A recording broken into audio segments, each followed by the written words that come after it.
নিয়ে আমরা আসলে আজকে আলোচনা করব। পাশাপাশি কিছু বেসিক ইনস্ট্রাকশন আমাদের জন্য থাকবে, যেটা আমাদের পরীক্ষার প্রস্তুতিমূলক বিষয় সম্পর্কে জানা জরুরি।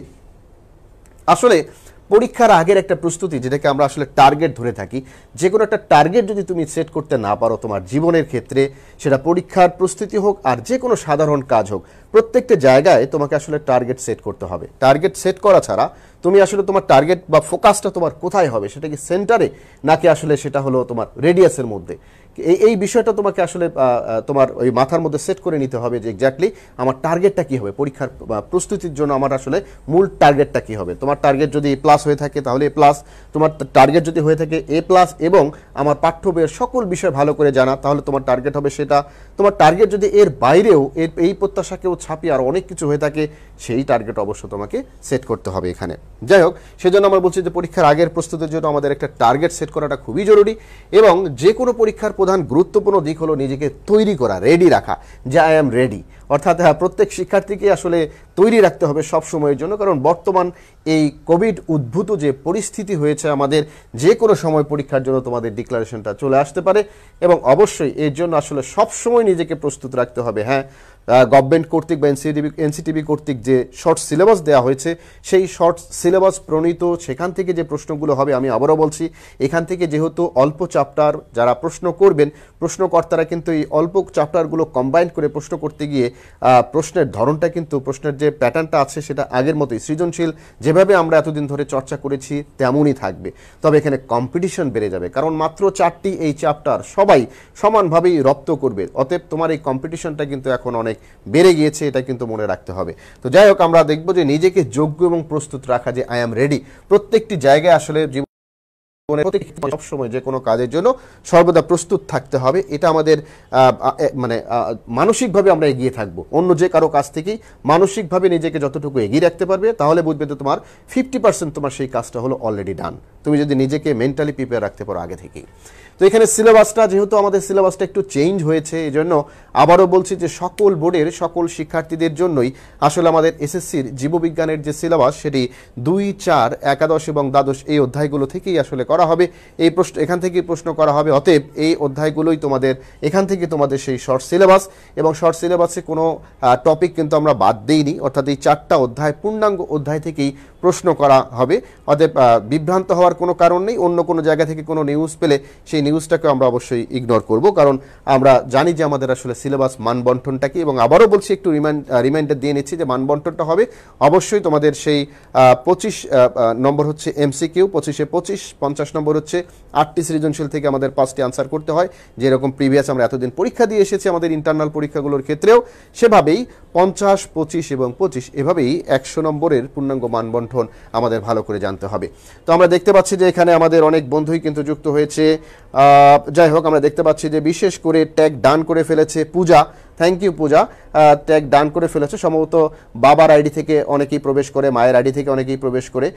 তোমরা একটু সেই বিষয়টাকে একটু আসলে অন্যভাবে দেখবে না, কারণ আমরা হয়তো তোমাদের বাবা মায়ের নামে অনেক সময় ট্রিট করে থাকি। আমরা তো আসলে জানি না যে আমাদের শিক্ষার্থীদের নিজেদের যে আইডিগুলো, অনেকের ক্ষেত্রে আইডি নেই, দরকারও নেই। আমার মনে হয় বাবা মা সেই আইডিগুলো থেকেও আমরা ঢুকতে পারি আমাদের এখানে।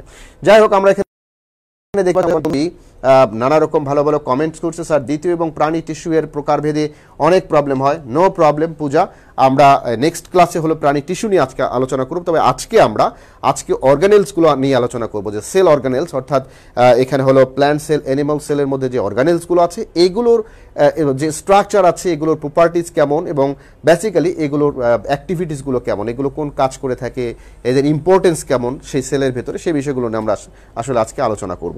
তো যাই হোক, আমরা দেখতে পাচ্ছি যে আমাদের সাথে আরও আছে ফাহমিদ আমাদের সাথে যুক্ত হয়েছে। থ্যাংক ইউ ফাহমিদ, সে আমাদের সাথে কানেক্টেড আছে। বিশেষ করে স্যার অলওয়েজ থাকবো। মিম সর্দার আমাদের সাথে আছে। থ্যাংক ইউ ভেরি মাচ মিমকে আমরা হলো নিয়মিত পাই। ওকে, পুরা, যাই হোক, আমরা এখানে দেখতে পাচ্ছি কি যেন, ওকে, সানি আমাদের সাথে কানেক্টেড হয়েছে এই পর্যন্ত। আমরা দেখতে পাচ্ছি অনেক বন্ধুই কিন্তু নানা রকম ভালো ভালো কমেন্ট করছে আমাদের জন্য। Thank you very much. পরবর্তীতে হয়তো আমরা হ্যাঁ, আমাদের হলো এইচএসসির ক্লাসগুলো আমাদের হবে। আমরা এসএসসির ক্লাসগুলোতে স্টার্ট করেছি। এইচএসসির জন্য যে প্রিপারেশনমূলক ক্লাস সেটাও থাকবে, আর রেগুলার ক্লাসগুলো হবে। তবে এই বিষয়ে বাতায়ন কর্তৃপক্ষ বা কিশোর বাতায়ন কর্তৃপক্ষ শীঘ্রই তোমাদেরকে হয়তো অ্যানাউন্স করবে কিভাবে আমাদের ক্লাসগুলো, কোন রুটিনে আমরা ক্লাসগুলোকে এভাবে সাজিয়ে নেব।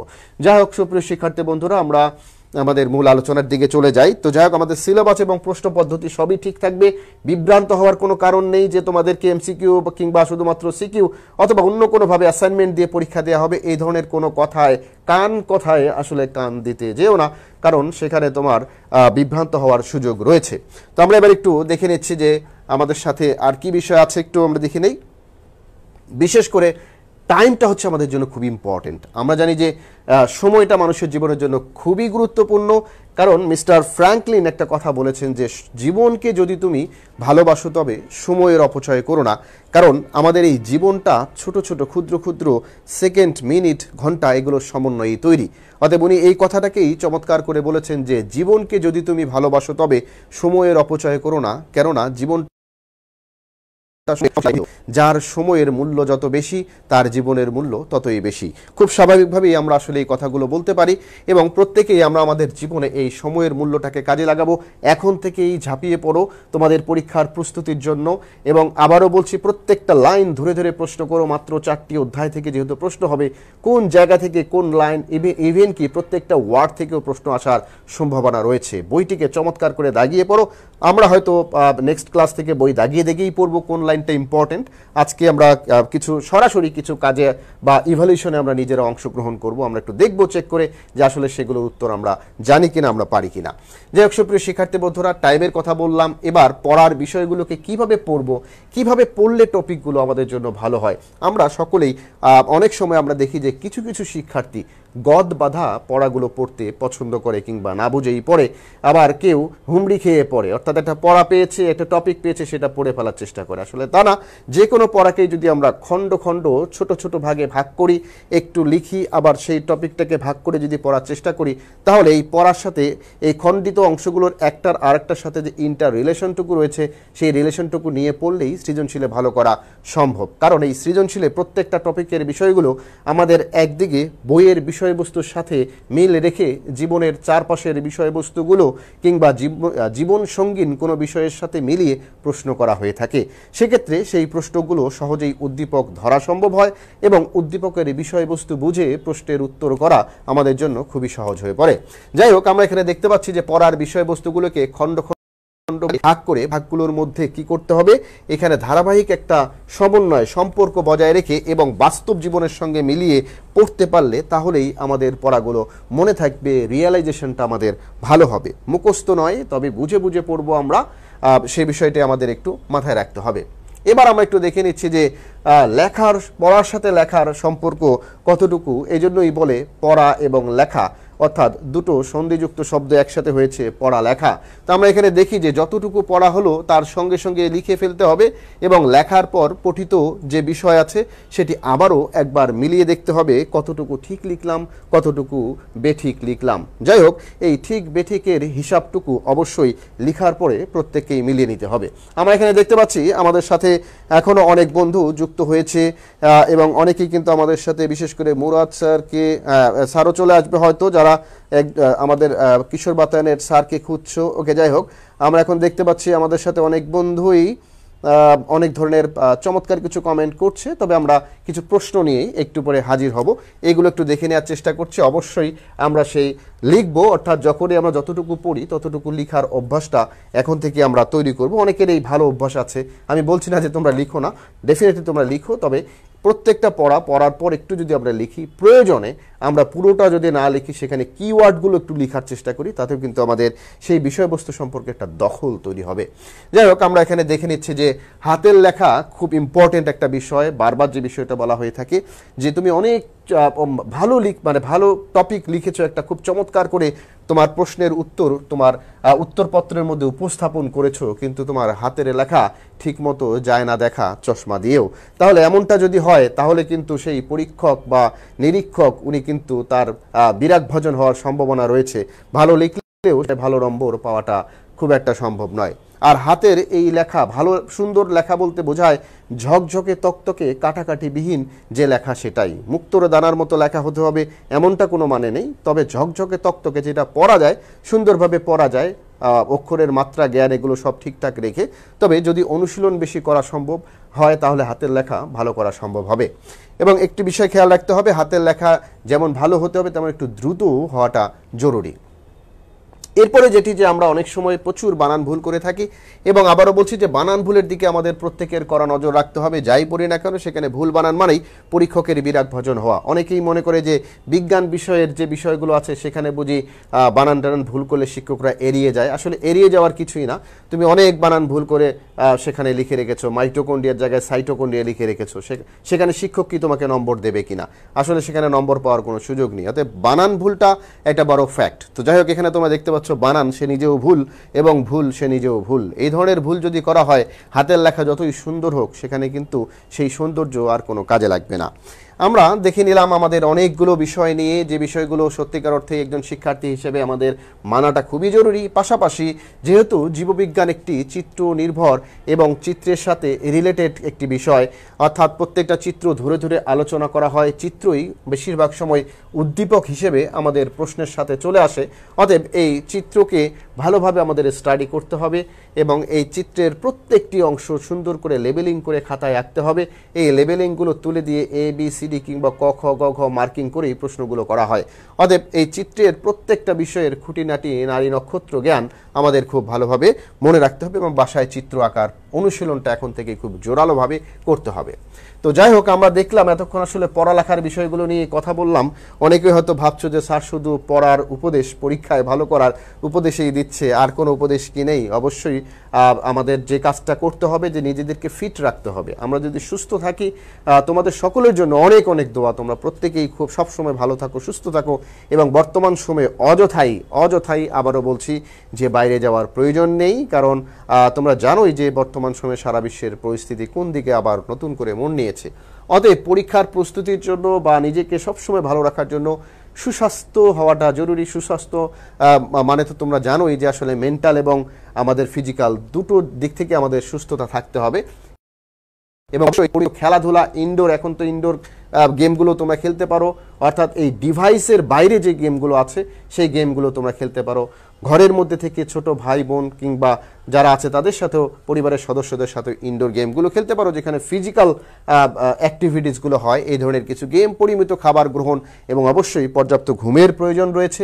এগুলো বেসিক বিষয়। কেউ যদি অনেক সিরিয়াসলি পড়াশোনা করো কিন্তু এগুলোর দিকে তুমি যদি খেয়াল না রাখো, তুমি একসময় অসুস্থ হয়ে যাবে। ওই যে একটা কথা আছে না, যে পড়ার চিন্তায় পরীক্ষার দুশ্চিন্তায় পড়া হয় না। অর্থাৎ সামনে তোমার পরীক্ষার দুশ্চিন্তা এমন করতে করতে আসলে তোমার পড়া হচ্ছে না। তো এরকম কিছু বিষয় আছে। যাই হোক, আমরা কি করব, অবশ্যই নিজেদের শারীরিক ফিটনেসটা ধরে রাখবো। ফিজিক্যাল ফিটনেসটা খুব জরুরি এক্ষেত্রে। যাই হোক, আমরা এবার আমাদের মূল কথায় আসি, আমরা আমাদের টপিক নিয়ে আলোচনা করি। আমরা দেখতে পাচ্ছি আমাদের বন্ধুরা কিন্তু আমাদের সাথে আছেই, অনেক বন্ধুকে আমরা দেখতে পাচ্ছি, বিশেষ করে ওকে। যাই হোক, আমরা দেখছি যে আমাদের বন্ধুরা যুক্ত হয়েছে অনেকেই। মিজান স্যারকে আমরা আমাদের দেখতে পাচ্ছি অনেক বন্ধু। স্যার, চিত্র কি করে সুন্দর আঁকা যায় যদি একটু বলতেন। Thank you very much. কে এটা বলেছে একটু দেখে নিই আমরা। হ্যাঁ, আমাদের হলো ওকে, এখানে স্যার সব পূজা বলেছে আমাদেরকে, পূজা রিপ্লাই দিয়েছে, স্যার সব অ্যাডভাইসই আমাদের জন্য important, thank you so much. Mim, তোমাকে অসংখ্য ধন্যবাদ। আসলে একদিকে যেমন আমরা এগুলো জানলাম আর একদিকে আমরা এগুলো মেনে নেব। তবে অবশ্যই পরীক্ষার আগে তোমাদের কিছু স্পেশাল টিপস থাকবে এই সাবজেক্ট নিয়ে, সেটা আজকে আর আলোচনা করছি না। আজকে আমরা টপিকের দিকে চলে যাই এবং চিত্র কিভাবে আঁকলে ভালো হয়। ডেফিনেটলি আমরা চিত্র আঁকার উপরেও একটা স্পেশাল ক্লাস আমরা নিতে পারি তখন, এবং বিশেষ কিছু চিত্র আমরা এখানে এঁকেও প্র্যাকটিস করব, কোনো সমস্যা নেই। শুধু এতটুকু মনে রাখো, তোমাকে আর্টিস্টিক ফিগার আঁকতে হবে না। অর্থাৎ তুমি একজন তুমি একজন শিল্পী, আর্টিস্ট, এরকমভাবে চিত্র আঁকার প্রয়োজন নেই। বিজ্ঞানের সায়েন্টিফিক ফিগার বলা হয়। অর্থাৎ ধরে নাও যে একটা মাইটোকন্ড্রিয়া আঁকছি আমরা, একটা মাইটোকন্ড্রিয়া কেমন হতে পারে, যেমন ধরো যে একটা মাইটোকন্ড্রিয়া চারদিকে যেমন গঠন, আমি যদি এটাকে একটু এঁকে দেখানোর চেষ্টা করি যে আমরা একটা মাইটোকন্ড্রিয়া আঁকবো, মাইটোকন্ড্রিয়াটা কেমন হতে পারে। তো ধরুন একটা মাইটোকন্ড্রিয়া আঁকছি, মাইটোকন্ড্রিয়ার যে আউটার লেয়ারটা আছে, আমি একটা আউটার লেয়ার আঁকলাম। মাইটোকন্ড্রিয়ার ভেতরের দিকে যে ভাজ্য অংশগুলো আছে তাদেরকে আমরা কি বলছি, ক্রিস্টি বলছি। আমি এগুলো সুন্দর করে আঁকলাম, ঠিক আছে, এরকম করে আঁকলাম। আমার চিত্র যে অনেক বেশি আর্টিস্টিক হতে হবে, অনেক বেশি মানে রিয়েলিস্টিক করতে হবে এমনটা নয়। আমি আমার চিত্রগুলোকে খুব সহজেই সুন্দরভাবে এরকম করে আমি আঁকতে পারি। এটা একটু মনে রাখতে হবে যে চিত্র আঁকার জন্য আমার এতটুকুই, যে আউটলাইনটা আমি আঁকলাম একটা মাইটোকন্ড্রিয়ার জন্য, আমার এতটুকুই জরুরি। অবশ্যই যেখানে আঁকবো সেই খাতার ডান দিকে একটু ঘেঁষে আমাদের চিত্রগুলো আঁকতে হবে, এবং ডেফিনেটলি এই চিত্রের মধ্যে যে ধরনের লেবেলিং করা জরুরি সেই লেবেলিংগুলো আমরা করে নেব।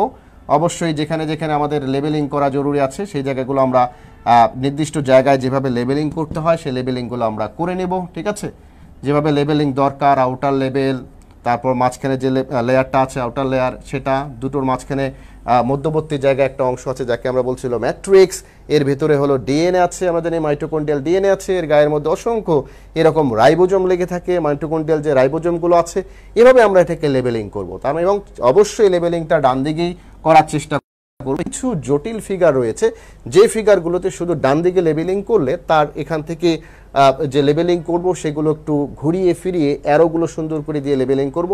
কখনো যদি খুবই প্রয়োজন হয়ে পড়ে তাহলে অল্প পরিমাণে দু একটা চেষ্টা করব বাম পাশে লেবেলিং না করে যদি আমরা পারি, তবে কখনো যদি প্রয়োজন হয়ে থাকে তাহলে হয়তো একটা দুটা লেবেলিং আমরা বাম পাশেও করতে পারি। এবং অবশ্যই চিত্র আঁকার ক্ষেত্রে পেন্সিল চেক করে দেখে নেবা, খুব হার্ড পেন্সিল দিয়ে ফিগার আঁকা যাবে না, এখানে সফট জাতীয় পেন্সিলগুলো HB 2HB এই ধরনের পেন্সিলগুলো দিয়ে আমরা এই ফিগারগুলো আঁকবো। চিত্র নিয়ে আজকে আর কথা নয়, আমরা আরেকদিন এই চিত্রগুলো নিয়ে আলোচনা করব। যাই হোক, আমরা এখন দেখতে পাচ্ছি আমাদের সাথে কিন্তু আমাদের বন্ধুরা আমাদের সাথে যুক্ত হয়েছে, এবং অনেকেই আবারও পূজা তোমাকে অসংখ্য ধন্যবাদ। এবং হ্যাঁ, এটা আসলে আমি জানি না, তোমরাই বলতে পারবে যে আসলে তোমাদের কতটুকু এই বিষয়গুলো ভালো লাগছে। Thank you very much. আমরা চলে যাচ্ছি আমাদের মূল আলোচনায়, এবং অবশ্যই তোমাদের পার্টিসিপেশনটা এরপর থেকে খুবই জরুরি। দ্বিতীয় অধ্যায়ের প্রথম দিককার, অর্থাৎ দ্বিতীয় অধ্যায়ের জীবকোষ এবং জীবকোষের দু ধরনের যে জীবকোষ আছে আমরা জানি, তোমাদের বই আসলে জীবকোষের প্রকারভেদটা দেয়া আছে হলো সুকেন্দ্রিক কোষ, আদিকোষ, এবং আমরা জানি যে প্রকৃত কোষ, যেটা এই দুটো নিয়ে আমরা আলোচনা করব। অর্থাৎ ইউক্যারিওটিক এবং প্রোক্যারিওটিক এই দুটো সেল আছে। পাশাপাশি আমরা দেখেছি যে তোমাদের বইয়ের মধ্যে আছে হলো দেহকোষ, জননকোষ, এগুলো রয়েছে সেখানে, আমরা এটা দেখেছি। এবং এই একটি প্রকৃত কোষের অভ্যন্তরে অর্থাৎ উদ্ভিদ কোষ এবং প্রাণী কোষের ভেতরের দিকে যে অর্গানেলসগুলো আছে, যে কোষীয় অঙ্গাণুগুলো আছে, সেই কোষীয় অঙ্গাণুগুলোর বিভিন্ন গঠন এবং তার যে কাজ, সে বিষয়গুলো নিয়ে আমরা আলোচনা করব। এই পর্যন্ত আমাদের আজকের আলোচনা। সে আলোচনা ঠিক নয়, এখান থেকে আমরা কিছু প্রশ্ন নিয়ে আলোচনা করব। এবার একটু ঝটপট আমাদের কমেন্ট বক্সের সাথে আমাদের রিলেশনটা আমি প্রশ্ন থ্রো করব, তোমরা প্রশ্নের উত্তর দ্রুত দেওয়ার চেষ্টা করবে। একটু দেখে নিচ্ছে আমরা যে প্রোটিন সংশ্লেষণ করে কোন অঙ্গাণু, চারটি অপশন আমরা এখানে দেওয়ার চেষ্টা করছি, একটু ভালো করে খেয়াল করি। সেন্ট্রোজোম, ক্রোমোজোম, লাইসোজোম এবং রাইবোজোম। ঝটপট উত্তরটা জানিয়ে দাও কমেন্ট বক্স থেকে। ঝটপট একটু উত্তর দেখতে যাচ্ছি আমরা আমাদের বন্ধুদের কাছ থেকে, কে আগে উত্তর দেয়। ওকে, মিম সর্দার আমাদেরকে বলেছে, মিম অনেক ভালো আছি আলহামদুলিল্লাহ। আমাদের এখানে মোহাম্মদ আলী আজগর, ওয়ালাইকুম আসসালাম, আলহামদুলিল্লাহ অনেক ভালো আছি। আমরা দেখতে পাচ্ছি যে অলরেডি যেহেতু প্রোটিনের এখানে প্রোটিন সংশ্লেষণের সাথে রিলেটেড সবার আগে উত্তর দিয়েছে আমাদের পূজা, আমরা দেখতে পাচ্ছি লাবণী আনসার করেছে, তারপরে আমরা তৌফিককে দেখলাম আনসার করেছে, আমরা দেখলাম যে অনেক হবে। আমরা দেখে নেই কে কার আগে আনসারটা করতে পারে। আমাদের এখানে লিজা আনসার করেছে, আমরা দেখছি অর্ণব আনসার করেছে, আমরা দেখতে পাচ্ছি যে মার্জিয়া আমাদের এখানে আনসার করেছে, হৃদয় খান আনসার করেছে। সবাই বলছে ঘ, কেউ বলছে রাইবোজোম, অবশ্যই রাইবোজোম ঘয়ের মধ্যে অবস্থিত। রাইসুল হাসান আমাদের এখানে আনসার করে দিয়েছে, ডি আনসার করেছে নুসরাত লিজা। আমরা এখানে দেখতে পাচ্ছি যে ফাহমিদ হাসান আমাদের এখানে আনসার করেছে ডি। সুকান্ত চন্দ্র দাস আনসার করেছে ডি। সবাই বলছে রাইবোজোম। যেহেতু সবাই রাইবোজোমের দিকেই আছো, অতএব আমিও একটু রাইবোজোমের দিকেই যাই। তাহলে আমাদের এখানকার আজকের আনসার হচ্ছে মিস্টার রাইবোজোম। রাইবোজোম কেন আনসার আর বাকি তিনটি কেন আনসার নয়, জানলেই বাকি তিনটি সম্পর্ক আমাদের জানা হয়ে যায়। আমরা জানি ক্রোমোজোম, যেখানে ডিএনএ, হিস্টোন, নন হিস্টোন এগুলো থাকে, এবং নিউক্লিয়াসের ভেতরে এই সূত্রাকার যে অংশগুলো আছে, থ্রেড লাইক সূত্রাকার অংশগুলো নিউক্লিয়াসকে ঘিরে থাকে, সেটি ক্রোমোজোম। এবং ক্রোমোজোমের কাজ হচ্ছে ডিএনএ কে ধারণ করা, জিনকে ধারণ করা, অতএব তার কাজ প্রোটিনের সাথে রিলেটেড নয়। আমরা সেন্ট্রোজোমের কথা জানি। সেন্ট্রোজোম থাকে হলো প্রাণী কোষের মধ্যে, এবং এই প্রাণী কোষের মধ্যে এই সেন্ট্রোজোমটা কি করে, সেটি সেন্ট্রিওল, তার মধ্যে দুটো সেন্ট্রিওল থাকে। সেন্ট্রিওল কোষ বিভাজনে সহায়তা করে, সেটা আমরা জানি। তার মানে এই প্রোটিন সংশ্লেষণে তার কোনো সংশ্লিষ্টতা নেই। লাইসোজোম সে নিজেই হচ্ছে কি সেখানে হচ্ছে যে তার মধ্যে অনেকগুলো এনজাইম থাকে, লাইসোজোমের মধ্যে অনেক ধরনের এনজাইমের প্যাকেট বলা হয়ে থাকে লাইসোজোমকে, এবং এনজাইমটা কি করে আত্মঘাতী থলিকা বলা হয়, কারণ এনজাইম কোনো একটা জায়গায় বিগলিত হয়ে সেই স্থানের কোষগুলোকেও ধ্বংস করে ফেলতে পারে, বিগলিত করে ফেলতে পারে, এবং এখানে প্রয়োজনীয় কিছু এনজাইম সে স্টোর করে প্রয়োজনে সেই এনজাইমগুলোকে ব্যবহার করা হয় থাকে কোষের প্রয়োজনে। অতএব আমরা জানছি যে রাইবোজোমই হচ্ছে আমাদের রাইট আনসার। এরপর আমরা একটু দেখে নেওয়ার চেষ্টা করি আমাদের পরের কোশ্চেনটা কি আছে। ঝটপট তৈরি থাকো পরের প্রশ্নের উত্তরের জন্য। অবশ্যই আমাদের সাথে যে সবার আগে আনসার দিতে পারবে অবশ্যই তার জন্য তো অনেক ভাবা রয়েছে। আমরা এখানে দেখছি যে পলিস্যাকারাইড দিয়ে গঠিত হয় কোনটির কোষ প্রাচীর। একটু দ্রুত দেখে নেই। প্রথমে দেখতে পাচ্ছি আমরা মাশরুম, এমিবা, বহুকোষী শৈবাল এবং ব্যাকটেরিয়া। খুব দ্রুত আনসার চাই আমরা। আমরা এখানে বলছি যে পলিস্যাকারাইড দিয়ে তৈরি। আমরা এখানে উত্তর দেখে নেই কে বলছে, দ্রুত একটু দেখে নেওয়ার চেষ্টা করছি আমরা। পলিস্যাকারাইড এখানে কে আনসার করেছে? ওকে, যাই হোক আমরা এখানে মিমের কথা বলছি। 24 মিনিট হয়ে গেল, আসলেই 24 মিনিট হয়েছে। ব্যাকটেরিয়া আমরা আনসার পাচ্ছি অনেকের কাছ থেকে। ফার্স্ট আনসার আমরা পেয়েছি হলো আমাদের হলো কার কাছ থেকে দেখি, আমরা হলো পপির কাছ থেকে প্রথম আমরা আনসার পেয়েছি হলো bacteria. Thank you very much, thank you. আমরা আমাদের বাকি বন্ধুদের কাছ থেকে দেখতে পাচ্ছি অনেকে আনসার করেছে। মুস্তাহিদুল ইসলাম আনসার করেছে, তাবাসসুম আনসার করেছে, নুসরাত আনসার করেছে, ইউনুস চৌধুরী আনসার করেছে, শাহরিয়ার খান আনসার করেছে। অনেককে দেখতে পাচ্ছি আমরা। ডি ব্যাকটেরিয়া কেন ব্যাকটেরিয়া রাইট আনসার। আমরা একটু দেখে নেওয়ার চেষ্টা করি ব্যাকটেরিয়াটা কেন, অর্থাৎ এদের দেহের বাইরের আবরণে যে পলিস্যাকারাইড থাকে, আমরা এটা আনসারটা নিশ্চিত হলাম যে অবশ্যই আমিও তোমাদের সাথে একমত যে এক্স্যাক্টলি এটা হচ্ছে ব্যাকটেরিয়া রাইট আনসার। তো আমরা এরপরে চলে যাওয়ার চেষ্টা করি এখানে যে দ্রুত বাকিগুলোর আনসার কেন নয় সেটা আমরা কিছু জায়গায় হয়তো আলোচনা এখানে করার সময় কম। এখানে আমরা জানি মাশরুম, এমিবা এবং বহুকোষী শৈবাল, এগুলোর বাইরে হচ্ছে ব্যাকটেরিয়াটাই হচ্ছে আমাদের রাইট আনসার, কারণ এর চারদিকে হলো পলিস্যাকারাইডের যেটা থাকে সেটা হচ্ছে কোষ প্রাচীরের মধ্যে পলিস্যাকারাইড দিয়ে তৈরি থাকে। এরপর আমরা দেখে নেই উদ্ভিদ কোষে কোষ ঝিল্লির কাজ কোনটি। উদ্ভিদ কোষের বাইরে দিকে হলো কোষ প্রাচীর থাকে, তার ভেতরের দিকে থাকে হলো কোষ ঝিল্লি। কোষ ঝিল্লি কি কাজ করে থাকে? দ্রুত কোষের আকার আকৃতি বজায় রাখা, কোষের দৃঢ়তা প্রদান করা, পার্শ্ববর্তী কোষের সাথে যোগাযোগ রক্ষা করা, অবিস্রবণের মাধ্যমে পানি চলাচল নিয়ন্ত্রণ করা। একটু দ্রুত আনসার করতে হবে। এখানে আমরা দেখতে পাচ্ছি যে কে দ্রুত আনসার করে, একটু দেখে নিই আমরা। এ কি এখানে আনসার? একটু দেখে নিচ্ছি আমরা। এখানে মনে হয় একটু অনেকেই বিভ্রান্ত হয়ে গেছে। কেউ বলছে হলো এ, কেউ বলছে কেউ বলছে আবার গ। একটু ভেবে আনসার দেওয়ার চেষ্টা করো। বৃষ্টিকে আমরা দেখতে পেলাম, বৃষ্টি রাইট আনসার। বৃষ্টি হচ্ছে ডি আনসার করেছে, বৃষ্টিরটাই আমরা রাইট আনসার ধরে নিচ্ছি, অর্থাৎ ডি হচ্ছে এখানে রাইট আনসার। অবিস্রবণের মাধ্যমে পানি চলাচল নিয়ন্ত্রণ করে, এটি হচ্ছে কোষ ঝিল্লির কাজ, আর এগুলো হচ্ছে কোষ প্রাচীরের কাজ। একটু আমাদের এখানে ট্যাক্টফুলি আনসার করতে হবে। প্রশ্নটা একটু তোমাদের জন্য হয়তো দুটো কাজের সাথে মিলিয়ে দেওয়া হয়েছে। এই ধরনের প্রশ্ন কিন্তু অনেক সময় বোর্ডে আসে, আমরা দেখেছি সিলেট বোর্ডে এটা 2020 সালে এসেছে।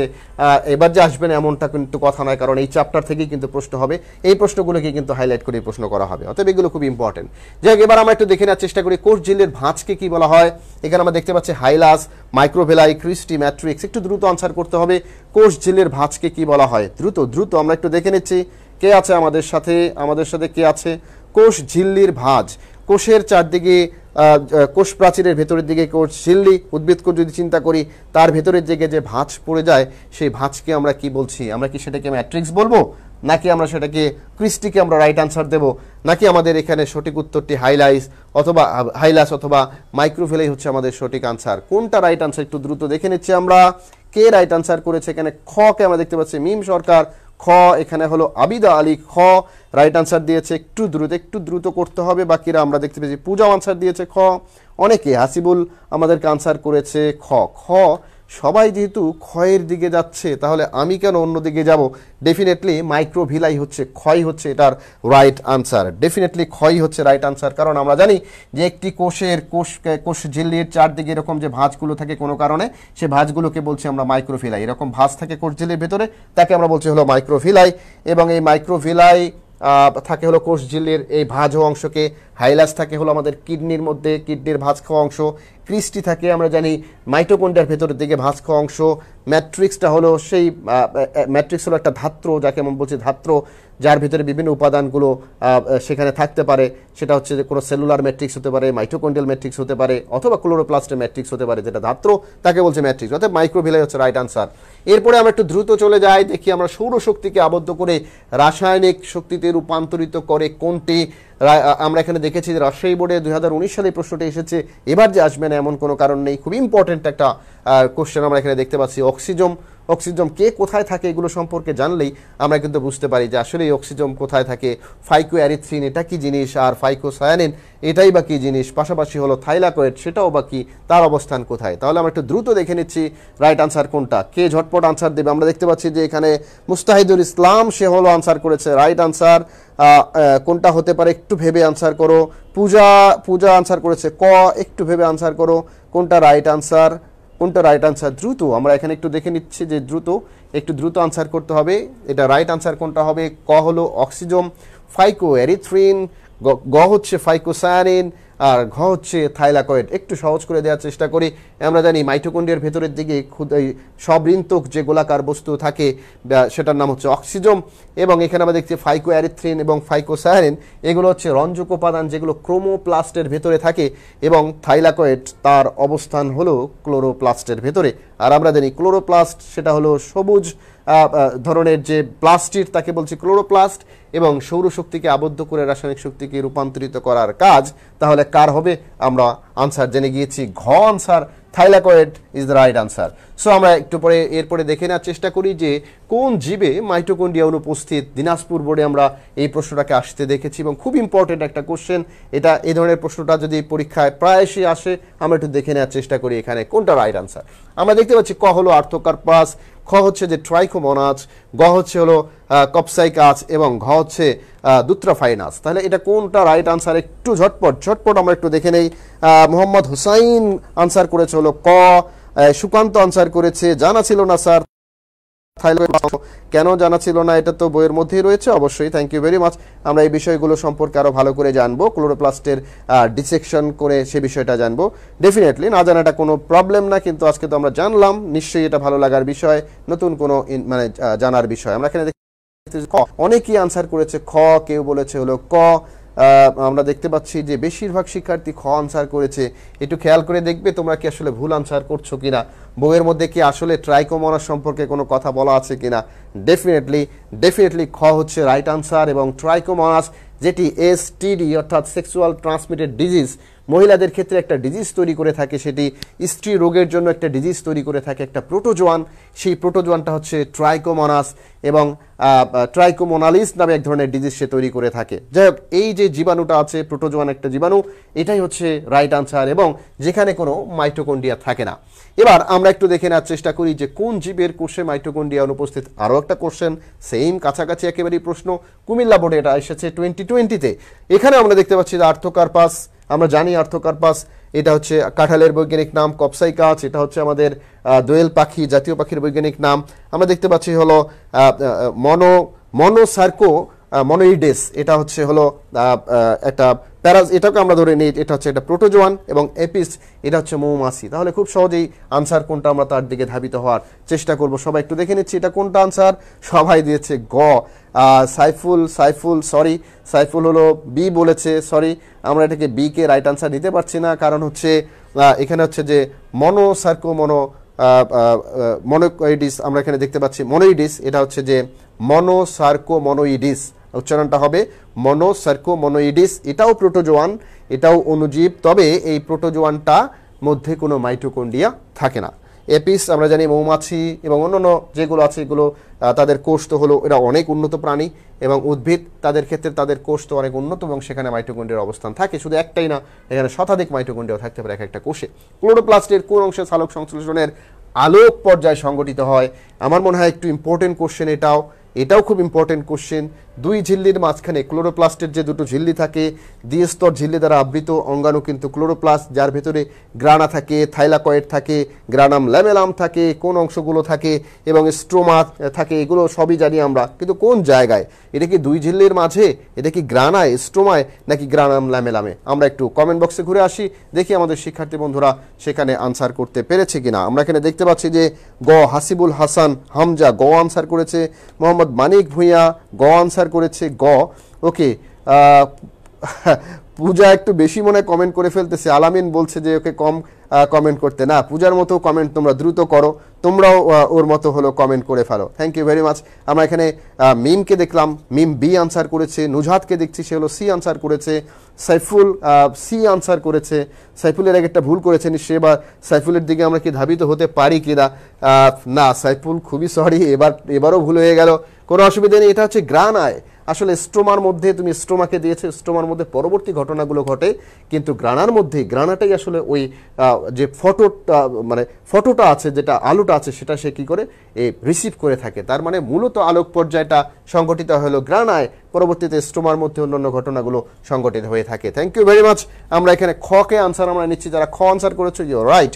আমরা এরপর একটু যাওয়ার চেষ্টা করি, এবার একটু উদ্দীপক দিয়ে প্রশ্ন। তার মানে হলো আমরা এখানে একটু আরেকটু ক্রিটিক্যাল প্রশ্নের দিকে ধাবিত হচ্ছি। এখানে আমরা দেখতে পাচ্ছি একটি ফুল আর একটি পুরুষ ফুল, আর দুটি হলো ফুলকে আমরা এখানে দেখতে পাচ্ছি। এখানে হলো উভলিঙ্গি একটা ফুলকে আমরা দেখতে পাচ্ছি, যেখানে পুরুষ স্ত্রী হয়ে আছে এখানে আমরা দেখতে পাচ্ছি। তো যাই হোক, এখানে একটা গর্ভমুণ্ড দেখতে পাচ্ছি আমরা, এবং গর্ভমুণ্ডের মধ্যে অবশ্যই পরাগরেণু আছে, এবং দুটোর মধ্যে এই কানেকশনটা তৈরি করে দিচ্ছে একটা প্রাণী। আমরা জানি সেটা হচ্ছে বি বা অ্যাপিস ফ্লোরেয়া। তার কাজ হচ্ছে যে এখানে একটা ঘটনা ঘটানো। ঘটনাটা যদি আমরা বের করতে পারি তাহলে সহজেই বলতে পারি উপরোক্ত প্রক্রিয়ায় একে আকৃষ্ট করে কোনটি। প্রশ্নটি একটু, আবারও বলছি, প্রশ্নটি একটু জটিল, আমরা একটু দেখে নেওয়ার চেষ্টা করি। এখানে রাইবোজোম, ক্লোরোপ্লাস্ট, ক্রোমোপ্লাস্ট, লিউকোপ্লাস্ট। এখানে আমরা রাইবোজোম, ক্লোরোপ্লাস্ট, ক্রোমোপ্লাস্ট, লিউকোপ্লাস্ট, ভালো করে একটু খেয়াল করার চেষ্টা করো এখানে কোনটি হচ্ছে রাইট আনসার। তাহলে এখানে রাইবোজোম, এটা তো প্রোটিন সংশ্লেষ করে, এটা একটা অর্গানেলস। ক্লোরোপ্লাস্টের মধ্যে তো আসলে সবুজ বর্ণের প্লাস্টিড, অর্থাৎ সেখানে কাণ্ডে কিংবা ফলের বাইরের দিকে কচি ফলের ত্বকের মধ্যে থাকে। ক্রোমোপ্লাস্ট, আমরা লিউকোপ্লাস্টের কথা বলে নেই। লিউকোপ্লাস্ট হলো বিশেষ করে অন্ধকার পর্যায়ে যারা থাকে, অর্থাৎ মূল বা এই জাতীয় অংশের মধ্যে, নিশ্চয়ই তার মধ্যেও এই পতঙ্গ কিংবা প্রাণী আকৃষ্ট হওয়ার কথা না। তবে ক্রোমোপ্লাস্ট, এটি কি রাইট আনসার? আমরা একটু দেখে নিচ্ছি কমেন্ট বক্সে কোনটা রাইট আনসার। গ গ গ হৃদয় খান, লাস্ট আমরা দেখলাম হৃদয় দাবল দিয়েছিল গ। থ্যাংক ইউ ভেরি মাচ হৃদয়। অনেকেই বলেছে গ, থ্যাংক ইউ ভেরি মাচ। আমরা গকে রাইট আনসার ধরে নিচ্ছি। নিশ্চয়ই তোমাদের ভালো লাগছে এই ক্লাসটি, যে আজকে আমরা নিজেরাই পার্টিসিপেট করতে পারতেছি আমাদের এই ক্লাসে, এবং প্রত্যেকটা জায়গায় আমরা নিজেদেরকে মেলে ধরার চেষ্টা করছি, এবং কোনটা কেন আনসার নয় সেটাও আমরা কিন্তু বুঝে আনসার করার চেষ্টা করছি। অসংখ্য ধন্যবাদ তোমাদের এই পার্টিসিপেশনের জন্য। প্রত্যাশা করছি এরপরের ক্লাসগুলো থেকে তোমাদের আরও অনেক বেশি বন্ধুদেরকে তোমরা এই পার্টিসিপেশনে যোগদান করবে, তাহলে আমাদের পড়াটা এখানেই হয়ে যাবে। এক্সট্রা আসলে শুধুমাত্র তোমাদের টপিকগুলো সম্পর্কে একটু মাঝে মাঝে ঝালাই করে নিলেই আসলে আমাদের পরীক্ষার আর ভয় ভীতি কোনো কিছুই থাকবে না। যাই হোক, আমরা এখানে দেখছি প্রাণী কোষে পাওয়া যায় কোনটি। প্রাণী কোষের কথা চিন্তা করে একবার, প্রাণী কোষে কি ক্লোরোপ্লাস্ট থাকে? আমি জানি না, তোমরা একটু বলে দাও। ক্রোমোপ্লাস্ট সে কি থাকে? সেটাও জানি না। তাহলে লিউকোপ্লাস্ট সে কি প্রাণী কোষে থাকে? তাও জানি না। গলগি বডি বা গলগি বস্তু সেটা থাকে কিনা? মিস্টার ক্যামিলো গলগির আবিষ্কৃত, সে হলো প্যাঁচার স্নায়ু কোষ থেকে আবিষ্কার করেছে মিস্টার ক্যামিলো গলগি এক ধরনের উপাদান।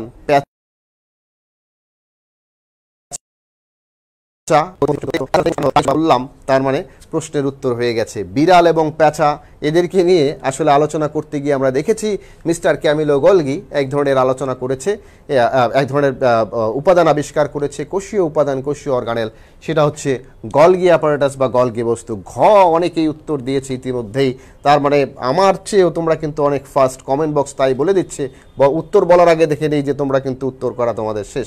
Thank you very much, thank you. এভাবেই পার্টিসিপেশনটা আমাদের রাখতে হবে। পাশাপাশি আমরা দেখে নেই সিস্টার্নি থাকে কোনটিতে, দ্রুত আনসার করো।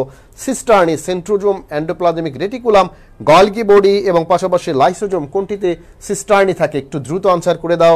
ক খ গ ঘ শুধু এটা লিখলেই হবে। আমরা একটু দেখে নিচ্ছি আমাদের কমেন্ট বক্সে। এখানে কমেন্ট বক্সে দেখে নেই কে আনসার করলো। চন্দ্র মজুমদার, হৃদয়, সবাই হলো ঘ আনসার করছে। পূজাও ঘ আনসার করে দিয়েছে। আমরা এখানে আমাদের অন্য বন্ধুদেরকে একটু পার্টিসিপেট দেখতে, স্যার আমার নাম বললেন না কেন? এই সুকান্ত চন্দ্র দাস, ডেফিনেটলি তুমিও আনসার করেছো। ডেফিনেটলি খুব দ্রুত কমেন্ট বক্সে চলে যাচ্ছে। সবার নামটা একসাথে পড়ে আবার এদিকে কনসেন্ট্রেট করা একটু কষ্ট হয়। যাই হোক, ধরে নাও সবার নামই বলছি আমি, যখন সুযোগ পাচ্ছি তার নামটা বলে দেবো, নো প্রবলেম। মিমকে আমরা দেখতে পাচ্ছি সি আনসার করেছে। আমরা এখানে এখনো গলগি বডি নিয়ে, নুজহাত তুমি এখনো গলগি বডি নিয়ে পড়ে আছো কেন? ঘ আনসার করেছে। মমতাজ সরকার গ আনসার করেছে। পূজাকে দেখতে পাচ্ছি গ আনসার করে। হৃদয়কে দেখছি গ আনসার করছে। অল্প কয়েকজন বন্ধুই কিন্তু মাত্র এই আমাদের পার্টিসিপেশন করছে এই কাজগুলোর ভেতরে। সুপ্রিয় শিক্ষার্থী, সকলের পার্টিসিপেশনটা খুবই জরুরি। আমরা এটা দেখে নিচ্ছি এখানে সেন্ট্রোজোম, এন্ডোপ্লাজমিক রেটিকুলাম, গলগি বস্তু, লাইসোজোম। আমরা বলছি সিস্টার্নি থাকে কোনটিতে, আমরা সিস্টার্নি থাকে কোনটিতে, নিশ্চয়ই এতক্ষণে আমরা তোমাদের সাথে একমত। ঠিকই, গ অর্থাৎ C is the right answer. Cisternae, vesicle, vacuole এগুলোই হলো গলগি বস্তুর বিভিন্ন ধরন বা বিভিন্ন তার উপাদানগুলো। যাই হোক, আমরা এবার একটু দেখে নিচ্ছি যে প্রাণী কোষের কোন অঙ্গাণু প্রোটিন সংশ্লেষের স্থান নির্ধারণ করে থাকে। আমরা এখানে দেখে নিচ্ছি গলগি বস্তু, লাইসোজোম, রাইবোজোম, এন্ডোপ্লাজমিক রেটিকুলাম। আমরা এই প্রশ্নের উত্তর কিন্তু আগেও দেওয়ার চেষ্টা করেছি। অর্থাৎ আবারও বলছি যে প্রাণী কোষের কোন অঙ্গাণু প্রোটিন সংশ্লেষণের স্থান নির্ধারণ করে থাকে। একটু টেক্সটফুলি প্রশ্ন একটু দেখে নেওয়ার চেষ্টা করি আমরা। গলগি বস্তু, lysosome, ribosome, endoplasmic reticulum protein সংশ্লেষণের যে স্থান সেটি নির্বাচন করে থাকে। প্রোটিন সংশ্লেষণের স্থান নির্বাচন করে থাকে কে? একটু দ্রুত আমরা এখানে দেখতে পাচ্ছি যে গ গ গ হচ্ছে রাইট আনসার। অনেকেই ঘ দিচ্ছে রাইট আনসার। একটু ভালো করে খেয়াল করি আমরা। ওকে, সব কমেন্ট আসছে। যাই হোক, আমরা এখানে দেখতে পাচ্ছি যে অনেকেই কিন্তু গ, কেউ ঘ, একটু কনফিউজ হয়ে গেছে। আমরা এখানে দেখতে পাচ্ছি আমাদের বন্ধুরা কিন্তু গ গ গ গ যাই হোক, অনেকেই গ দিয়েছে। মিম সর্দার হলো ঘ দিয়েছে। প্রোটিন সংশ্লেষণ করে থাকে কে? প্রোটিন সংশ্লেষণের স্থান নির্ধারণ করে কে? প্রোটিন সংশ্লেষণ করে কে? স্থান নির্ধারণ করে কে? একটু কেউ বলছে গ, কেউ বলছে ঘ, তবে ক এবং খ এর দিকে যে কেউ নেই সেটা আমরা কিন্তু সেটা বুঝতে পেরেছি যে গলগি বস্তু, লাইসোজোম এগুলো কেউ নেই। রাইবোজোম এবং এন্ডোপ্লাজমিক রেটিকুলাম, তার মানে অপশন কিন্তু দুটো কমেই গেছে বন্ধুরা, যেহেতু আর এই জায়গার দিকে ধাবিত হচ্ছে না। একটু ঝটপট আনসার করে দাও, ঝটপট। এন্ডোপ্লাজমিক রেটিকুলাম সে এক্স্যাক্টলি আসলে রাইবোজোমকে ধারণ করে। আমরা জানি মসৃণ এন্ডোপ্লাজমিক রেটিকুলামে কোনো রাইবোজোম থাকে না। অমসৃণ তখনই হয় যখন এন্ডোপ্লাজমিক রেটিকুলামের গায়ের মধ্যে সেই রাইবোজোমগুলো লেগে থাকে। কিন্তু আসলে প্রশ্ন কি আমাদের এখানে বলছি যে প্রাণীকোষের কোন অঙ্গাণু প্রোটিন সংশ্লেষণের স্থান নির্ধারণ করে? প্রোটিন সংশ্লেষণ করে কে আসলে? সেটা হচ্ছে রাইবোজোম। তার মানে আমরা তার সাথেই রাইবোজোমের সাথেই আমরা যাচ্ছি।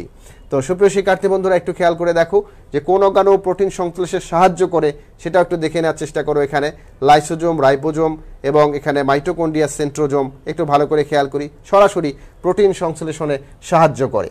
এখানে এই প্রশ্নটার উত্তর আমরা একটু ভালো করে খেয়াল করো, পেছনে একটু প্রিভিয়াসে যাই। প্রশ্নটার উত্তরটা আরও ক্রিটিক্যালি হতে পারতো যে প্রোটিন সংশ্লেষণকারী অঙ্গাণুকে ধারণ করে কে? যদি আমরা বলতাম তখন কিন্তু এন্ডোপ্লাজমিক রেটিকুলাম হতো। প্রোটিন সংশ্লেষণকারী যে উপাদানটা আছে সেটা ধারণ করে কে?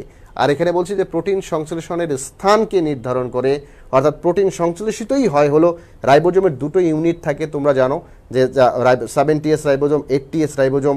70S রাইবোজোমের হলো আমরা দেখি যে দুটো সাব ইউনিট থাকে। 80S রাইবোজোমেরও দুটো সাব ইউনিট থাকে। সেখানে হলো 60-40 দুটো সাব ইউনিট থাকে এবং মিস্টার ভেদভার্গ ইউনিট বলা হয়। মিস্টার ভেদভার্গ নামে একজন সায়েন্টিস্ট এই সাব ইউনিটগুলো আবিষ্কার করেন। তো তাদের এই সাব ইউনিট অর্থাৎ সে প্রোটিন সংশ্লেষণটা কিন্তু এখানে টিআরএনএ এর মাধ্যমে, আরেকটু বড় ক্লাসে উঠলে, ইন্টারমিডিয়েটে উঠলে তোমরা ভালোভাবে জানবে।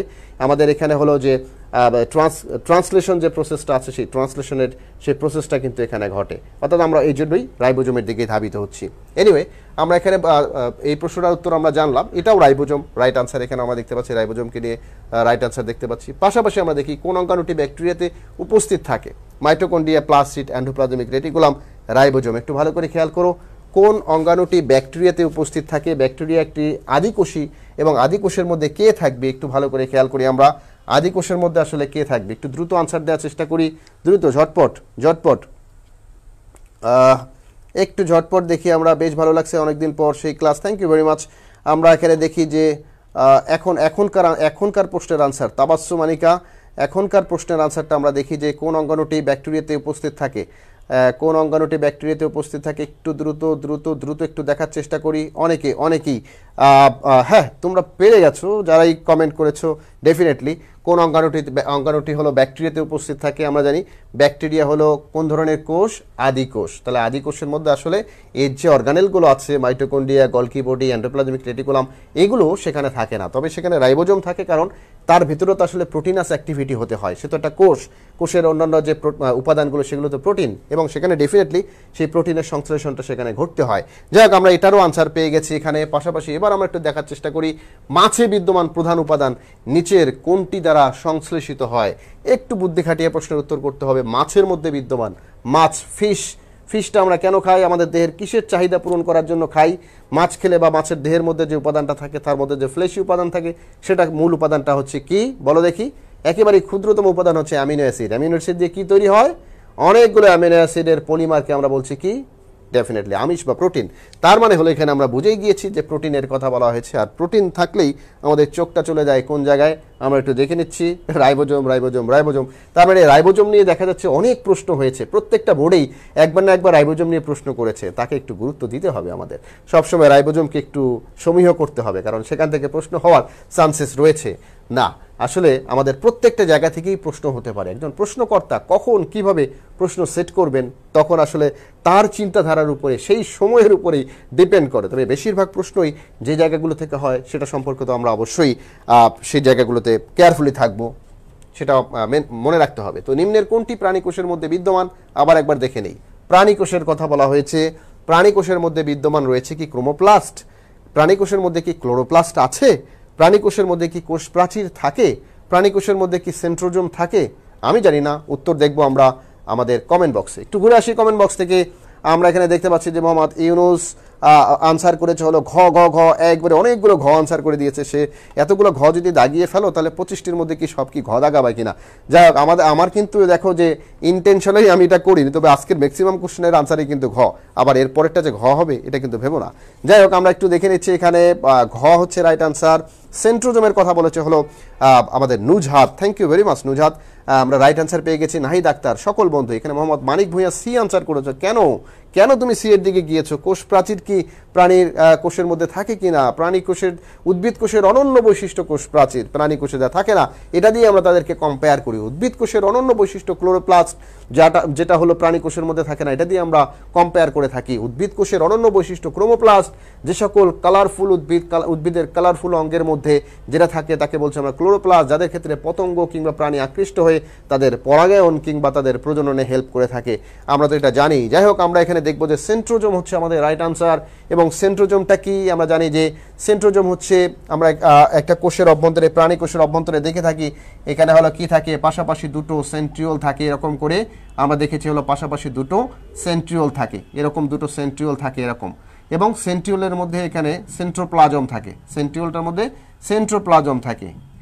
এই সেন্ট্রোপ্লাজম এবং এই সেন্ট্রিওল এগুলো নিয়েই আসলে আমরা বলে থাকি, একটা হচ্ছে মাদার সেন্ট্রিওল, একটা হলো ডটার। তাহলে আমরা এখানে দেখে থাকি যে এই সেন্ট্রিওল নিয়ে এই সেন্ট্রোপ্লাজম মিলে যেটা আসলে তার নাম বলেছে আমরা সেন্ট্রোজোম। এটি আমাদের মনে রাখতে হবে, এগুলো আমাদের ভালো করে মনে রাখতে হবে, না হলে পরীক্ষায় ভালো করা সম্ভব না। যাই হোক, আমরা এখানে একটু দেখে নিচ্ছি, আমাদের বন্ধুরা কিন্তু আমাদের সাথে কানেক্টেড আছে, ঘ আনসার করেছে সবাই। Okay, thank you very much, thank you. অনেকেই অনেকগুলো রাইট আনসার দিয়েছো। এবার একটু সামনের দিকে ধাবিত হওয়ার চেষ্টা করি দ্রুত। এবার আমরা বহুপদী সমাপ্তিসূচক প্রশ্নের দিকে চলে গেছি। মাল্টিপল কমপ্লিশন সেট যে কোশ্চেন আছে সেটার দিকে আমরা ধাবিত হয়েছি। ক্রোমোপ্লাস্ট পাওয়া যায় উদ্ভিদের কোন অংশে, ভালো করে খেয়াল করো, আমরা একাধিক উত্তর এখান থেকে বাছাই করতে হবে যেহেতু বহুপদী সমাপ্তি সূচক। তাহলে এটা কি গাজরের মূল, রঙিন পাতা এবং ফুল, কোনটা রাইট আনসার হবে একটু ভালো করে খেয়াল করো। এখানে বলেছি যে গাজরের মূল, রঙিন পাতা এবং ফুল, প্রশ্নটা এসেছে হলো কুমিল্লা বোর্ডে 2020-তে। একটু ভালো করে খেয়াল করো, ক্রোমোপ্লাস্ট পাওয়া যায় উদ্ভিদের কোন অংশে, ভালো করে একটু লক্ষ্য করি আমরা। গাজরের মূল, রঙিন পাতা এবং ফুল, কোনটা রাইট আনসার একটু একটু ঝটপট ঝটপট ঝটপট একটু দিয়ে দাও, ঝটপট একটু খেয়াল করি আমরা, একটু খেয়াল করি কে রাইট আনসার করেছে। ঘ ঘ রাইট আনসার করেছে সকলেই, ঘ ঘ এখানে আনসার করেছে। একটু ভালো করে খেয়াল করি, এখানে প্রশ্নটা যদিও খুব বেশি ম্যাচিউর কোশ্চেন না, কারণ কি আমরা বলি কুমিল্লা বোর্ডে যদিও 2020-তে কোশ্চেনটা হয়েছে, কেন ম্যাচিউর কোশ্চেন না, বেশিরভাগ পৃথিবীতে আমরা দেখি বেশিরভাগ ফুলেই একটু রঙিন হয়ে থাকে, কিন্তু আরও অনেক ফুল, যে ফুলগুলো কি হয়ে থাকে, হোয়াইট কালার হয়ে থাকে। তাহলে আমরা দেখে থাকি সেখানেও কিন্তু সেই তাদের যে সাদা কালারের জন্য আসলে সেখানে যে দায়ী ফুলটা আছে, কিংবা আসলে এখানে অনেক সময় কালারলেস। যাই হোক, আমরা এখানে এই ফুলটাকে রঙিন ফুল বা কোনো একটা ফুল হিসেবে ট্রিট করলে আরও প্রশ্নটা খুব ম্যাচিউর হতো এখানে। আমরা তারপরও ক খ গ তিনটে আনসার দিচ্ছি, রোমান 1 2 3, অর্থাৎ ঘ হচ্ছে রাইট আনসার এখানে। একটু খেয়াল করে দেখি আমরা, এ ধরনের কিছু প্রশ্ন আমাদের থাকতে পারে, কখনো আমাদের হলো বিভ্রান্তিতে ফেলে দেয়। তবে ফুল বলতেই আমরা আসলে উদ্ভিদের সেই বিটপকেই বোঝাই, যার মাধ্যমে তার প্রজনন হয়ে থাকে বা তাদের পরাগায়নের ক্ষেত্রে গুরুত্বপূর্ণ ভূমিকা পালন করে। এবার আমরা একটু খেয়াল করি যে রাইবোজোমকে নিয়ে প্রশ্ন করা হয়েছে। আবারও মিস্টার রাইবোজোম আমাদের সামনে হাজির এবং চট্টগ্রাম বোর্ড 2020-তে কোশ্চেন করেছে রাইবোজোম এনজাইম সরবরাহ করে, রাইবোজোম প্রাণ রাসায়নিক বিক্রিয়ার গতিকে হ্রাস করে, রাইবোজোম এখানে দেখছে আমিষ সংশ্লেষণে সাহায্য করে। একটু খেয়াল করে দেখি আমরা এখানে প্রাণ রাসায়নিক বিক্রিয়ার গতিকে হ্রাস করে বা সে গতিবৃদ্ধি করা সে কাজ করে। রাইবোজোমের কাজ আমরা খুঁজে বের করি, এনজাইম সরবরাহ করে, প্রাণ রাসায়নিক বিক্রিয়ার গতিকে হ্রাস করে, আমিষ সংশ্লেষণে সাহায্য করে। দ্রুত আনসার করার চেষ্টা করি এখানে, দ্রুত আমাদের বন্ধুরা একটু দ্রুত আনসার করো। আমরা এখানে আমিষ প্রাণ রাসায়নিক বিক্রিয়ার গতিকে হ্রাস করে, খ আনসার এখানে দেখতে পাচ্ছি আমরা। কে আমাদের সাথে এখানে বাকি বন্ধুরা আছো? 1 ও 2 প্রশ্নের উত্তর কি হবে? এখানে দেখতে পাচ্ছি চট্টগ্রাম বোর্ড থেকে আমাদের 2020-তেই কোশ্চেন এসেছে, এনজাইম সরবরাহ করে, প্রাণ রাসায়নিক বিক্রিয়ার গতিকে হ্রাস করে, আমিষ সংশ্লেষণে সাহায্য করে। রাইবোজোমের কাজ সম্পর্কে আমরা একটু এখানে দেখতে পাচ্ছি, দ্রুত একটু আনসার চাচ্ছি আমরা বাকি বন্ধুদের কাছ থেকে। খ আনসার করেছে হলো হৃদয় খান, আমরা মিমকে আনসার দেখেছি, বি আনসার করেছে, সকলেই বি আনসার করেছে, বি এর দিকে ধাবিত হচ্ছে খ। এখানে খ হচ্ছে 1 ও 3 এনজাইম সরবরাহ করার কাজ করে, 1 ও 3 ওকে। আমরা আমাদের বাধ্য হয়ে আসলে তোমাদের দিকেই ধাবিত হতে হচ্ছে, বিকজ অফ তোমরা রাইট আনসারে দিচ্ছ হলো খ। প্রাণ রাসায়নিক বিক্রিয়ার গতিকে হ্রাস করা সেটা হলো এনজাইমেরই কাজ, কিন্তু সে আসলে এনজাইম সরবরাহের কাজের সাথে রিলেটেড থাকে, সেটা হলো এনজাইমের মূল কাজ, সেটা তো আর রাইবোজোমের কাজ নয়। অতএব আমরা এটা বুঝে গিয়েছি, খ হচ্ছে আমাদের রাইট আনসার। এবার আর একটু ক্রিটিক্যাল প্রশ্নের দিকে ধাবিত হচ্ছি। উদ্দীপক আমরা দেখতে পাচ্ছি, উদ্দীপকটি লক্ষ্য করে এবং সংশ্লিষ্ট প্রশ্নের উত্তর দাও, সেটা একটু দেখে নেওয়ার চেষ্টা করি। এখানে একটা উদ্দীপক, একটা কোষের মাঝখানের এই অংশটাকে হলো পি এবং এই কোষের একেবারেই সেন্ট্রাল যাকে বলছি আমরা সেটা হচ্ছে কিউ। এবার পি চিহ্নিত অংশটির নাম কি? সহজেই আমরা এটার আনসার করতে পারবো, খুব সহজ কোশ্চেন, বাট এটা উদ্দীপক দেখে। পি এবং কিউ দুটো মার্কিং করার স্থান রয়েছে, এখানে পি চিহ্নিত অংশটির নাম কি হতে পারে? ঝটপট একটু বলে দাও, ঝটপট পি চিহ্নিত অংশটির নাম কি? ঝটপট একটু জানিয়ে দাও পি চিহ্নিত অংশটির নাম কি। এখানে কোষ প্রাচীর, কোষ গহ্বর, গলগি বস্তু, এটা গলগি হবে বা গলজি, এবং এন্ডোপ্লাজমিক রেটিকুলাম। ঝটপট উত্তর দিয়ে দাও পি চিহ্নিত। আমরা একটু কমেন্ট বক্সে দেখে নেই বন্ধুরা কি করছে। খ খ খ অনেকেই বি আনসার করেছে, এখানে খ কোষ গহ্বর। ডেফিনেটলি এটা হচ্ছে সেল ভ্যাকিউল, এবং বড় আকারে এই সেল ভ্যাকিউলটা হচ্ছে উদ্ভিদ কোষের সেই উদ্ভিদ কোষের উদাহরণ আমরা এখানে দেখতে পাচ্ছি বা বৈশিষ্ট্য একটা আমরা দেখতে পাচ্ছি। তাহলে এই কোষটা হচ্ছে, এই কোষটা দিয়েও কিন্তু পরীক্ষা হতে পারতো যে পি চিহ্নিত অংশটি যে কোষে থাকে, যে কোষে রয়েছে, তাহলে সেই কোষটি কি, এরকম একটা প্রশ্ন কিন্তু হতে পারতো। অথবা পি চিহ্নিত অংশটির কাজ কি, এই ধরনের প্রশ্ন কিন্তু হতে পারতো। মানে একটা জায়গা থেকে প্রশ্নকর্তা নানা রকম প্রশ্ন করতে পারে, আমাদেরকে তৈরি থাকতে হবে সেই বিষয়টা নিয়ে। একটা বিষয় মনে রাখতে হবে, যে শিক্ষার্থী নিজে নিজেই প্রশ্ন বানাতে পারে, প্রশ্নের উত্তর তৈরি করতে পারে, সেই কিন্তু সেরা শিক্ষার্থী। অর্থাৎ কে কতটা প্রশ্নের উত্তর দিতে পারছো এখানে সেটা বড় কথা নয়, নিজে নিজে প্রশ্ন বানাতে হবে, প্রশ্ন বানিয়ে তার উত্তর করা শিখতে হবে। তাহলে দেখবে যে তোমার কাছে কিন্তু সব প্রশ্নের বিষয়গুলো নিয়ে একটা ভালো আইডিয়া তৈরি হয়েছে। যাই হোক, আমরা এবার একটু দেখে নিই পরের কোশ্চেনটা। নিশ্চয়ই কিউ নিয়ে প্রশ্নটা হবে, যেহেতু পি এবং কিউ দুটোকে আমরা মার্কিং করেছি এখানে। তাহলে কিউ চিহ্নিত অংশের কাজ হলো, কিউ তাহলে কোনটা? এখানে আমরা দেখতে পাচ্ছি কিউ চিহ্নিত অংশ আগে আইডেন্টিফিকেশন, কারণ আমরা জানি যে এই প্রশ্নটার এই সৃজনশীলের যে দক্ষতার স্তরটা কিন্তু একটু উপরের দিকে, তাই না? এখন আমাদের আইডেন্টিফাই করতে হচ্ছে, তারপর তার কাজের সাথে মিলাতে হচ্ছে, অ্যাপ্লিকেশন লেভেল পর্যন্ত আমাদের যেতে হচ্ছে। তার মানে এখানে অজীব লবণ ধারণ করা, হরমোন নিঃসরণ করা, মাইটোকন্ড্রিয়া সৃষ্টি করা এবং শক্তি তৈরি করা। আমরা এখানে দেখে নিচ্ছি যে অজীব লবণ ধারণ করা, হরমোন নিঃসরণ করা, মাইটোকন্ড্রিয়া সৃষ্টি করা, শক্তি তৈরি করা। এখানে আমরা কিউ চিহ্নিত অংশটা আমরা এখানে দেখি, অজীব লবণ ধারণ করা, হরমোন নিঃসরণ করা, মাইটোকন্ড্রিয়া সৃষ্টি করা এবং শক্তি তৈরি করা। দ্রুত আনসারের দিকে ধাবিত হই। বি আনসার এখানে বলছে যে, সবাই বলছে যে হরমোন নিঃসরণ করা কিউ অংশের কাজ। আমরা এখানে দেখতে পাচ্ছি হরমোন নিঃসরণ করা। গ নাম্বার আনসার করেছে কে? তাবাচ্ছুম। ওকে, আমরা দেখতে পাচ্ছি এখানে হলো খ নাম্বার আনসার করেছে অনেক বন্ধু কিন্তু বি। মেবি দিলে তো হবে না, এটা জেনে প্রশ্নের উত্তর করতে হবে। এখানে হরমোন নিঃসরণ করার কাজ কার? আসলে খ এখানে দেখতে পাচ্ছি আমরা। Okay, thank you very much. খ এখানে রাইট আনসার, খ হচ্ছে right answer. Thank you very much. এটা দেখে নিচ্ছি আমরা। এর পরের প্রশ্ন কি, দ্রুত আমরা যাওয়ার চেষ্টা করছি। রাজশাহী বোর্ডে আসা 2020-তে যে এখানে হলো এটিপি উৎপন্ন হয় কোনটিতে? সহজেই আমরা আসলে এই প্রশ্নের জন্য এটিপি উৎপন্ন হয় কোনটিতে, এখানে চিত্রের দিকে যদি তাকাই, আসলে কোনটা, এ বি কোনটা এবং সি কোনটা, ডি কোনটা, ই কোনটা, এফ কোনটা, কে কোনটা, একটু দ্রুত আমরা উত্তর দেওয়ার চেষ্টা করি। আসলে এটিপি তৈরি হয় কোনটিতে? শক্তি উৎপাদনের বিষয়টি আসলে কোন জায়গায় শক্তি উৎপাদন হয় সহজেই আমরা জানি আসলে কোন জায়গায় শক্তি উৎপাদন হয়। তাহলে দ্রুত একটু মার্কিং কোনটা হবে দ্রুত একটু বলে দাও দ্রুত। এখানে আমরা দেখতে পাচ্ছি যে বি রাইট আনসার। এখানে আমরা বি কে মানে সি কে মার্কিং করেছি আমরা। একটু ভালো করে খেয়াল করো, ভালো করে একটু খেয়াল করে দেখার চেষ্টা করো আমরা কোনটাকে রাইট আনসার বলবো, ভালো করে একটু খেয়াল করো। এখানে আমরা দেখতে পাচ্ছি, একটু ভালো করে খেয়াল করো, চিত্রটা খুব বেশি ক্লিয়ার না হলেও আমরা কিন্তু বুঝতে পারতেছি যে আসলে এখানে রাইট আনসার কোনটা হবে। শক্তি উৎপাদন, এটিপি উৎপাদন মানে হলো শক্তি উৎপাদনের সাথে রিলেটেড কোনটি, ওকে, শক্তি উৎপাদনের সাথে রিলেটেড কোনটি। অনেকেই এবার মনে হয় লাইনে এসেছো, ওকে। যাই হোক, আমরা এখানে দেখতে পাচ্ছি যে এখানে হলো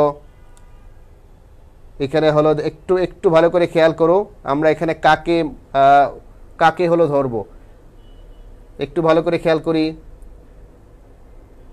ওকে, ক নাম্বার হচ্ছে বা এ নাম্বার হচ্ছে আমাদের রাইট আনসার। অনেকে উত্তর দিয়েছো ক বা এ হচ্ছে আমাদের রাইট আনসার। মাইটোকন্ড্রিয়াকে আমরা রিলেট করার চেষ্টা করেছি এর সাথে। তো যাই হোক, আমরা এখানে বহুপদী সমাপ্তির সূচক প্রশ্ন আমরা এখানে হলো অভিন্ন তথ্যভিত্তিক প্রশ্ন নিয়ে আলোচনা করছি এখন, বহুপদী শেষ করেছি আগেই। তো নিচের চিত্রটি লক্ষ্য করো, সংশ্লিষ্ট প্রশ্নের উত্তর দাও। কোন অঙ্গাণু কোষটিকে একটি আম গাছের কোষ থেকে পৃথক করবে? একটু ক্রিটিক্যাল প্রশ্ন, এখানে আমাদের হয়তো হায়ার থটের প্রশ্নগুলোকে টাচ করার জন্য এই প্রশ্নগুলো করা হয়ে থাকে। একটু ভালো করে খেয়াল করো, ক হলো এ, খ হলো বি, গ হলো এফ, ঘ হলো ডি। একটু ভালো করে খেয়াল করো, কোন অঙ্গাণুটি কোষটিকে একটি আম গাছের কোষ থেকে পৃথক করে? মানে একটি উদ্ভিদ কোষ থেকে পৃথক করে। এটি উদ্ভিদ কোষ থেকে প্রাণী কোষকে পৃথক করার জন্য আসলে এখানে কোন অঙ্গাণুটি রয়েছে? একটু দ্রুত ঝটপট আনসার করতে হবে, অনেক টাইম চলে গেছে, প্রায় নিয়ার অ্যাবাউট 1 ঘন্টা হয়ে গেছে আমাদের প্রায় ক্লাস, 56 মিনিটস। এরপর থেকে চেষ্টা করবো একটু আর্লি শেষ করতে, কারণ এই তোমাদের এই মানে আলোচনাগুলো কিন্তু আমাদের করতে হবে, না হলে প্রত্যেকটা জায়গায় ধরে ধরে যদি আমরা এভাবে আলোচনা করতে না পারি প্রিপারেশনটা আসলে পারফেক্টলি হবে না। যে খুব শীঘ্রই আমরা অল্প 2-1 মিনিটের মধ্যে ক্লাসটা শেষ করে ফেলবো ইনশাল্লাহ। তো এখানে একটু দ্রুত আনসার দাও, এটি সহজ করে দিচ্ছে আমি। এখানে যেহেতু সেন্ট্রিওলের কথা বলছি আমরা, সেন্ট্রিওল হচ্ছে যে প্রাণী কোষের একটি অনন্য বৈশিষ্ট্য। এখানে এফ হচ্ছে সেন্ট্রিওল মার্কিং করা আছে, তাহলে এফ হলো রাইট আনসার এখানে। যাই হোক, অনেকে রাইট আনসার দিয়েছো ইনবক্সে আমরা দেখতে পাচ্ছি। তো এখানে চিত্র বি অংশটি, এখানে চিত্রের বি কে আমরা এখানে হাইলাইটেড করার চেষ্টা করেছি, চিত্র এ এবং চিত্র বি অংশের কথা আমরা বলেছি। এখানে চিত্রের বি অংশটি কি করে? অ্যান্টিবডি গঠন করে। এর সাথে কার্যগতভাবে সাদৃশ্যপূর্ণ প্রোটোপ্লাজম সূক্ষ্ম দানাযুক্ত আমরা এখানে দেখতে পাচ্ছি। নিচের কোনটি সঠিক? এখানে চিত্র এ এবং চিত্র বি, এই দুটিকে আমরা এখানে মার্কিং করার চেষ্টা করেছি। একটু ভালো করে খেয়াল করি শিক্ষার্থী বন্ধুরা, দ্রুত আমরা আনসার দেওয়ার চেষ্টা করি। সবাই দেখি, ওকে, ডেফিনেটলি সবাই দেখলে মজা হতো। এখানে রাইট আনসার কোনটা? এর সাথে কার্যগতভাবে সাদৃশ্যপূর্ণ এবং হচ্ছে যে এর সাথে অ্যান্টিবডি গঠন করে। আমরা অ্যান্টিবডির সাথে রিলেটেড যে উপাদানটি আছে সেটা কি, সেটা একটু দেখে নেওয়ার চেষ্টা করি। এখানে কোনো একটা কণিকার উপাদানকে বোঝানো হয়েছে, প্রোটোপ্লাজম সূক্ষ্ম দানাযুক্ত কোনো একটা উপাদানকে বোঝানোর চেষ্টা করা হয়েছে। যাই হোক, আমরা দেখি যে এখানে এর সাথে কার্যগতভাবে, অর্থাৎ এখানে একে আমরা বুঝিয়েছি কি, একটু ভালো করে খেয়াল করো, আমরা লাইসোজোমকে বোঝানোর চেষ্টা করেছি। এখানে এর সাথে কার্যগতভাবে লাইসোজোম যেমন জীবাণু ধ্বংসের সাথে কাজ করে, সেও জীবাণু ধ্বংসের সাথে কাজ করে। আমরা এখানে রক্তের কণিকাকে আমরা বুঝিয়েছি যে বি উপাদান দিয়ে রক্তের কণিকা, এই উপাদানটা হচ্ছে যে লাইসোজোম। এই দুটো উপাদানের সাথে 1, 2, 3 তিনটি হচ্ছে রাইট আনসার, কারণ অ্যান্টিবডি গঠনে সহায়তা করে থাকে বি, পাশাপাশি এর সাথে কার্যগতভাবে কাজ আছে, জীবাণু ধ্বংসের সাথে কাজ করে থাকে। প্রোটোপ্লাজম সূক্ষ্ম দানাযুক্তের, প্রোটোপ্লাজমের মধ্যে দানাদার উপাদানগুলো আছে, আমরা জানি গ্রাউনুলার উপাদান এর মধ্যে থাকে। তাহলে ঘ হচ্ছে রাইট আনসার আমাদের, 1, 2, 3 হচ্ছে রাইট আনসার। একটু দেখে নেওয়ার চেষ্টা করি পি কিউ আর, এই প্রশ্নটি দিয়ে হয়তো আমাদের সৃজনশীল প্রশ্ন আমরা দেখতে পাচ্ছি। এখানে পি কিউ আর, আদি কোষ কি সেটার আনসার আমরা জানি, যে কোষের নিউক্লিয়াস সুগঠিত নয়। অনিচ্ছিক পেশিকে মসৃণ পেশি বলা হয় কেন সেটাও আমরা জানি। এর মধ্যে আড়াআড়ি দাগ থাকে না, এবং এগুলো আমাদের দেহের অভ্যন্তরের হলো অর্গান যেগুলো আছে, বিশেষ করে আমাদের পৌষ্টিক নালী, আমাদের পাকস্থলী, এইসব জায়গার মধ্যে এই অনিচ্ছিক পেশি থাকে, যেগুলো আমাদের ইচ্ছাধীন নিয়ন্ত্রিত হয় না, অর্থাৎ আমাদের ইচ্ছার মধ্যে এগুলো কাজ করে না, এগুলো নিজেরাই তাদের কাজের সাথে রিলেটেড। এরপর হচ্ছে চিহ্নিত চিত্র পি এর গঠন বৈশিষ্ট্য ব্যাখ্যা করো। পি কি আমরা নিশ্চয়ই বুঝতে পেরেছি, আমাদের একটা কোষের সেন্টার যেখানে থাকে, যেটা হলো ডিএনএ বা জিন আরএনএ উপাদানগুলো ধারণ করে থাকে, আমরা নিশ্চয়ই জানি এটা কি। এর গঠন বৈশিষ্ট্য আমরা জানি।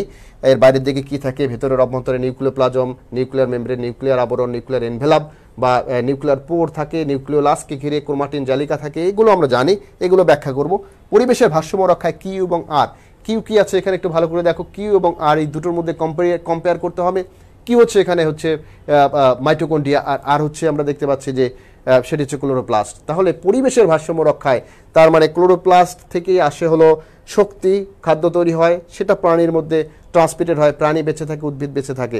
ক্লোরোপ্লাস্টের মাধ্যমে আসলে এখানে অক্সিজেন, কার্বন ডাইঅক্সাইডের ট্রান্সপোর্টেশনটাও সেটা কিন্তু রিলেটেড, সেখানেও একটা ব্যালেন্স আছে। তার মানে পরিবেশের ভারসাম্য রক্ষায় আর খুবই গুরুত্বপূর্ণ। এই ব্যাখ্যাগুলো আমরা জানবো। তোমাদের জন্য একটা কাজ দিয়ে রাখলাম, আমরা এরপর একটু দেখে রাখি যে কোন প্রশ্নটা তোমাদের জন্য একটা কাজ। অবশ্যই তোমরা কমেন্ট বক্সে সেই প্রশ্নের উত্তরটি একটু দিয়ে দিবে। এই কমেন্ট বক্সের মধ্যেই তোমরা প্রশ্নের উত্তরটা দিয়ে দিবে। সেই প্রশ্ন লিখে একটা ইমেজ আকারে সেই প্রশ্নের উত্তরটা দিলেই চলবে। আমরা এখানে দেখে নিই যে চিত্রের দুটি চিত্র আমরা এখানে এ এবং বি কে রিপ্রেজেন্ট করেছি। আমরা আসলে এখানে বিটা হচ্ছে একটা টিস্যু লেভেল থেকে প্রশ্ন করা আছে, আর এ হচ্ছে একটা অর্গানেল। তাহলে এই প্রশ্নের উত্তরটা আমরা একটু জেনে নেব। অর্থাৎ কমেন্ট বক্সের মাধ্যমে এই প্রশ্নের উত্তরগুলো তোমরা দিয়ে দিবে। সেখানে অবশ্যই চেক করে দেখা হবে কে প্রশ্নের উত্তর করতে পেরেছো, কে পারোনি। ঝটপট একটা স্ক্রিনশট নিয়ে নেই আমরা দ্রুত আমাদের ফোন ডিভাইস থেকে, এবং এই প্রশ্নের উত্তরটা আমরা পাঠাবো। এরপর একটু দেখে নেওয়ার চেষ্টা করি যে ক্যারিওকাইনেসিস কাকে বলা হয়।